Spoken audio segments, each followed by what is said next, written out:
Magandang hapon mga kabay. So ito po yung last ko na repair sa job order na 39267. Stanley blower po ito mga kabay. Ang model nito mga kabay is TPT 600. Ayan. So isasaksak natin mga kabay. Ayan, wala po siyang power. Kahit galawin ko yung variable niya, wala rin po. Sa cord mga kabay, puputok yan kung sakaling putol. So wala mga kabay. So bubuksan natin ito mga kabay. Unahin muna natin dito sa switch para carbon muna mga kabay. Tingnan natin kung may carbon pa. So lalapit lang natin mga kabay. Ayan. So unahin natin yung carbon mga kabay. Check natin yung carbon. So ayan mga kabay, mahaba po yung carbon.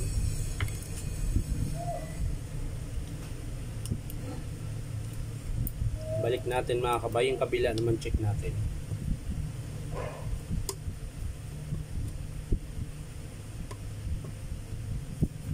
Yan.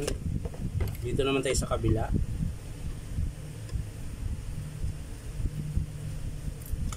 So ayan, parehas mahaba mga kabay.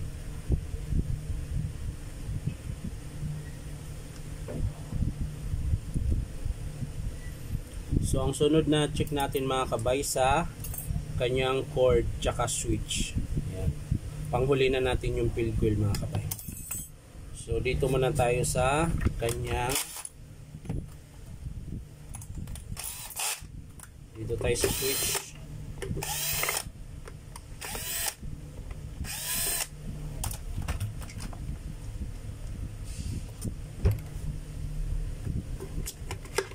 Ayan. So ito yung switch niya mga kabay. At ito naman yung kanyang variable. So unahin natin yung cord mga kabay. Titester natin yung cord niya. Ayan, lapit lang natin para makita nyo. Ayan. So ito yung cord niya mga kabay. Oh. Ngayon, titester natin yan mga kabay. Ano naman siya? Lagi na lang, tumba-tumba. Yan. So, check natin dito sa switch. So, yan mga kabay, yung brown meron. Tayo sa blue. So, meron mga kabay. So, walang problema dito sa, ulitin lang natin. Baka nagganda loko-loko lang. Ayan, wala po talaga. Okay. Dito tayo sa blue mga kabay. Ganun din, galaw-galawin natin yung ano. Yun. Meron din. Yan. So meron mga kabay, walang problema dito. So ang gagawin natin yung mga kabay, punta tayo sa dito sa kanyang variable speed. Yan. Babaklasin natin ito ngayon mga kabay. Kung bakit. So ayan mga kabay, ito yun. Ito yung pinaka variable speed nya. So ngayon, titisterin natin ito mga kabay. Kapag ito tumunog mga kabay, sira yung variable speed nya. So titister natin yung isang linya. Ayan, nandito nakakabit sa switch. Yung isa namang linya mga kabay, nandito nakakabit sa kanyang PVC board. Ayan. So titister natin ito mga kabay. Oh, wala. Walang kontak mga kabay. Ayun, dapat pag may kontak papalo siya. Ayan, sinort ko yan kaya pumalo mga kabay. Pag tinister ko dito mga kabay, yun, wala siyang kontak. So maaring sa spring yan mga kabay, putol. So hindi ko muna yung isasara mga kabay. Hindi ko muna isara ito. Bubuksan muna natin yung kanyang field coil, baka putol po yung spring, yung humahawak sa brass solder mga kabay. Yun po yung titingnan natin ngayon mga kabay. So yan mga kabay, nabuksan ko na. So kakalasin din po natin yung kanyang carbon brass, baka po sumabit sa armature pag hugot natin, mabali. Ayan.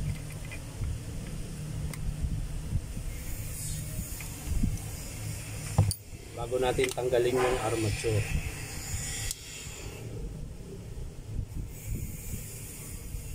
So ayan mga kabay, hindi naman siya nabunot. Bakit wala siyang contact? Hindi siya nabunot mga kabay, tsaka hindi siya D-spring. Terminal type po yung loob. Ayan. So ating alamin kung saan yung putol nitong kanyang field coil. Yun mga kabay, ayan oh. Yan po yun. So pag mga ganyan mga kabay, hindi ko na siya dinudugtong kasi ang nipis ng wire, tsaka nandun po sa kabila, ayun. Kapag binaklas natin ito mga kabay, ay pinakahuling rewind, yung pinakahuling ikot ng wire. So pwede pa siya ihinang. Ayan. Pero kapag siya yung pinakauna, yung nailaliman na, hindi na siya po pwede mga kabay. So kakalasin muna natin ito. Tingnan natin kung kaya pang hinangin. Tatanggalin natin itong field coil niya mga kabay, para po malaman natin kung kaya pang hinangin.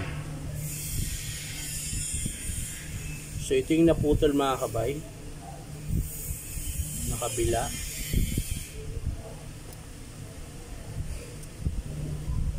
Tumunog ah. Saan na yun? Wala. Yun. Tapos ito naman yung sa kabila na naputol. Ayan. Sana makita nyo po. Ayan yan. Ito po. Ayan. Lapit lang natin mga kabay. So ito yung naputol mga kabay. So kung tutusin mga kabay, pwede ko pa siyang ihinang. Ayan. Lalagyan lang natin siya ng pandikit para hindi siya, tawag nito, para hindi siya, tawag niya, hindi siya dumikit. Ayan. So kakalasin muna natin ito mga kabay. So papalitan na lang natin yan para siya umabot doon sa loob. So ayan mga kabay, didiretso natin siya dito, tapos bago natin hinangin dito mga kabay. So yun po yung hihinangin natin mga kabay. So yan mga kabay, nahinang ko na. So lalagyan ko na po siya ng electrical tape. Ayan. Bago natin ibalik sa kanyang pwesto mga kabay.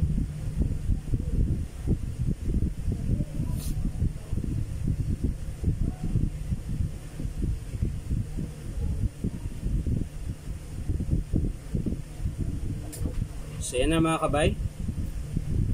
So yan na po siya. Ayan. Hindi gano'n makikita. Ayan. Para makita nyo mga kabay. Ayan.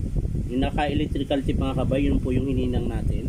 So ibabalik na po natin to mga kabay. Lalagyan lang siya natin ng mighty band para hindi siya makalas. Ayan.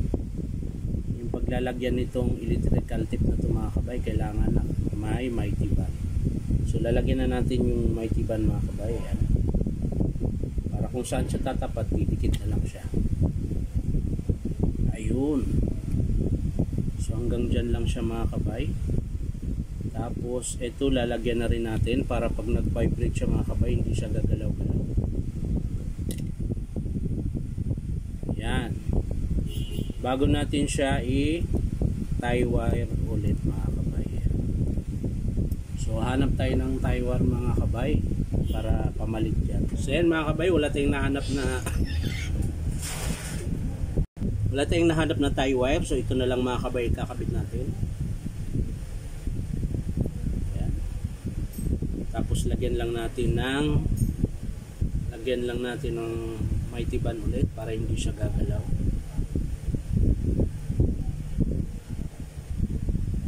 Ayan. So matibay naman po ito mga kabay. Ayan. Tapos puputulin lang natin dyan. Sa pagkating ko. Ayan. Tapos lagyan lang natin ng mighty band mga kabay para siya. So yan na po siya mga kabay. So titesting natin yan ngayon kung meron na siyang contact mga kabay. So yan mga kabay, titester natin. Kung kanina wala siyang contact, ngayon ay meron na. Sa kabila mga kabay, meron na rin. So i-assemble natin yan mga kabay, tapos papaanda rin natin kung okay na ba siya. So tara mga kabay. So yan mga kabay, kasalukuyang kinakabit po natin yung field coil niya. Straight lang muna natin. Ayan. So gumamit tayo ng long nose mga kabay para maibalik natin yung terminal na kinalas natin kanina. So yan mga kabay, nakabit ko na po. So i-screw na po natin ito. Ayan. Syempre balik natin tong armature mga kabay. Ayan. Syempre ito na rin mga kabay habang hindi mahirap magkabit. Ayan. Babalik natin tong kanyang variable. Kailangan nakaayos. Ayan. So isang screw lang naman ito mga kabay.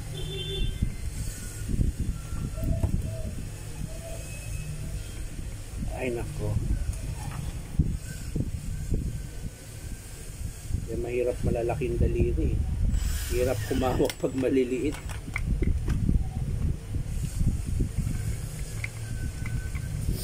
So ayan mga kabay, kabit din po natin yung carbon. Tingnan natin kung gagana. So ayan mga kabay, kinakabit ko na po yung carbon.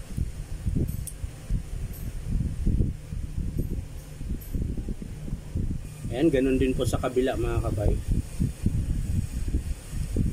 Kakabit din po natin yung carbon. So mga kabay, sasara na po natin. Babalik na po natin itong takip. Ayan.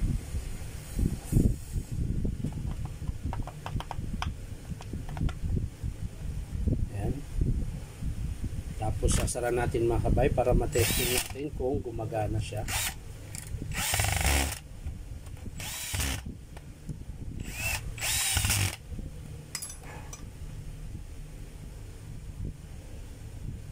So ilalagay na rin natin tong kanyang pan mga kabay para yan, para matesting po natin. Tapos hihigpitan lang natin.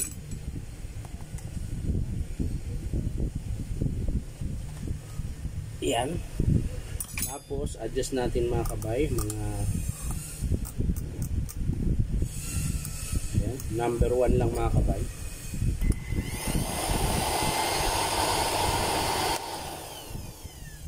So okay na siya mga kabay, tatakip na natin. So wiring lang po talaga ang sira, pinakasira nyo mga kabay. Medyo natagalan lang yung pag-estimate ko kasi ginawa ko mula umpisa hanggang katapusan, pinakita ko mga kabay. Kaya medyo matagal ito. So yan, isasara ko lang yung screw. So yan mga kabay, nahigpitan ko na pa yung screw. So ititesting natin ngayon mga kabay.